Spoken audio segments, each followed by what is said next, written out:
Close technical fight, back and forth, you know, a bit nervous out there when they got to the judges? No, we're all confident that we had the win. So yeah, the first round was a tough one. Second and third round, I knew that I had that. We just had to push it in the end. You know he's going to be a solid, tough veteran. So you have to go in there with that sort of mindset already. But when you were in there and you were fighting him, did you think like, oh, this guy's actually tougher and craftier than I thought? Yeah, no, definitely. I mean, we knew that he was going to come out tough, and exactly how he came out. But he's very good at lulling you to sleep. He's very good at just kind of putting his pressure but not really doing anything. He kind of just waits on you to make the move. So our game plan was to just stick and move and hopefully get him to walk into something. He was definitely smarter than that. He's a veteran in the game and a little older now, so he knows not to walk into the younger power.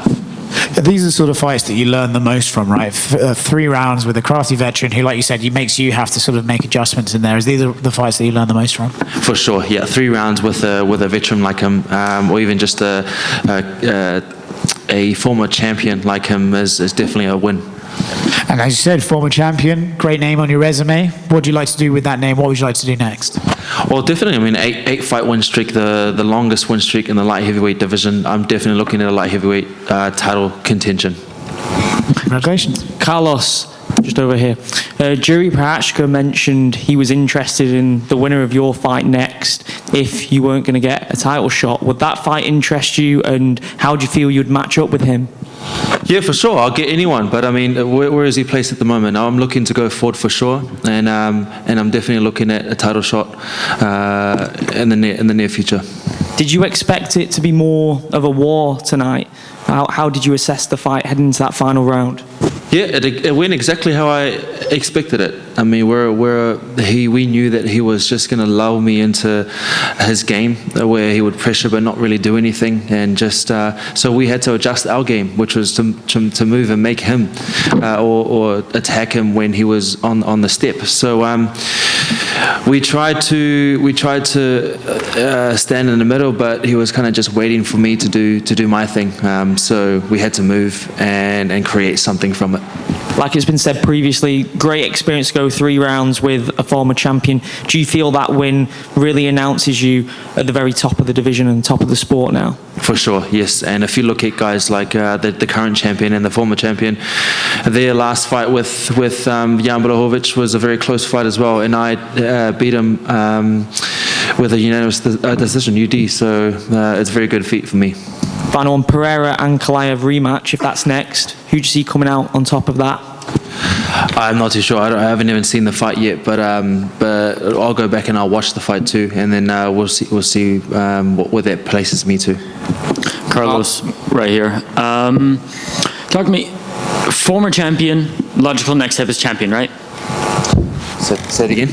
You won against a former champion tonight. Your last fight was against a title challenger. The logical next step is champion, correct? 100%. Yeah, that's what I'm looking to do. That's the plan. Perfect. Talk to me. 2021, you start your UFC career with a loss that not many people expect. I'm sure you didn't expect it either. And now, 4 or 5 years later, you find yourself on the cusp of title shot. Talk to me about this UFC journey you've been on ahead of your title shot. Yeah, great journey. I mean, I was quick to move. Everything kind of just happened on the fly. I came straight from the kickboxing career and had to learn on the job. And, you know, when you put me in with the Sharks, I swim. So, you know, if you're going to put me with the title contender, I'll get that title for sure. Carlos, at the back here, mate. So towards the end, there was a bit of a strange moment where he just kind of, you're both standing in front of each other's face and he's kind of screaming in your direction. I just want to know what was kind of going through your mind in that moment. Was this at the end? Yeah. Yeah, I mean, when you're going to war with someone and you don't get the knockout, then there's a bit of frustration there, so you're kind of yelling in each other's face, but there's a bit of respect in that too. So it's like just a war cry between the both of us, and we knew that we just had to respect each other. I mean, he's a former champion, and I had to pay my dues to him. So, you know, it was a bit of excitement at the same time. Yeah, and as you just mentioned there, Jan, former champion, he seems like he's been around forever. Can you remember the first time you saw one of his fights and what you were doing at that moment in your life? Yeah, I don't know. I think, who knows what I was doing. I was a kid at the time, but very fresh. I think I was playing rugby at the time, so I wasn't even in the MMA scene at this point. Well done, mate. Carlos, right here. First of all, congratulations on your victory and your performance. I wanted to ask you, what is the most important thing you have learned from this fight?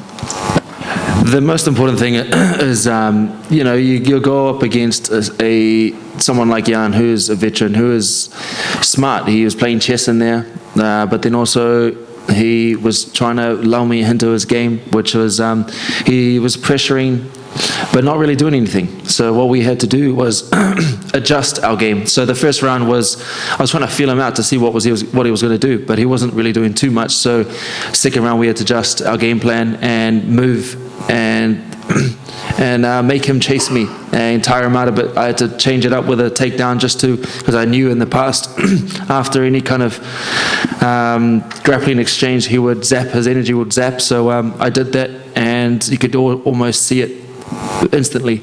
So we worked off that. Obviously, you're now a very good position in the rankings. The thing that makes most sense possibly is the title fight. If you could choose your opponent, who would choose? The hardest man possible. Give me, I think either Pereira or Ankalaev would be awesome. I know Ankalaev is a very tough opponent, and I've been keeping my eye on him. So he'd definitely be an opponent to be up against next.